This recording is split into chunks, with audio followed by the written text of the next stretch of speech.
একদা বাংলা, বিহার, উড়িষ্যার রাজধানী ছিল এই মুর্শিদাবাদ। নবাবের জেলা, নবাবের শহর মুর্শিদাবাদ।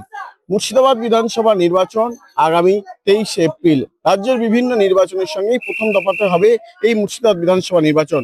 আমরা এখন দাঁড়িয়ে রয়েছি হাজারদুয়ারি প্রাঙ্গণে এবং এখানকার সব থেকে বিশেষত্ব রয়েছে ঘোড়ার গাড়ি।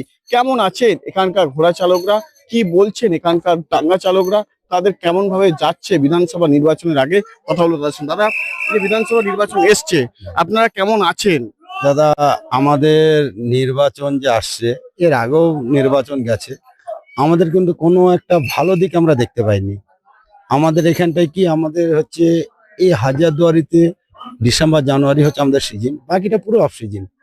এই যে এখন যেরকম টুরিস্টটা কম, আমাদের দাদা এই ঘোড়াটাকে আমাদের মানে বাঁচিয়ে রাখা বিশাল ব্যাপার একটা।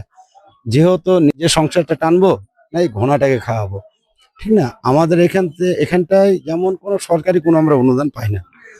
আজকে যেমন হচ্ছে ধরেন সবারই সব রকম ভাতা হয়েছে, আমরা যে মুর্শিদাবাদে একটা ঐতিহ্য টিকিয়ে রেখেছি, এর জন্য আমাদের দাদা কোনো সরকার আমাদের দিকে অত দায়িত্বপূর্ণ মানে করে না।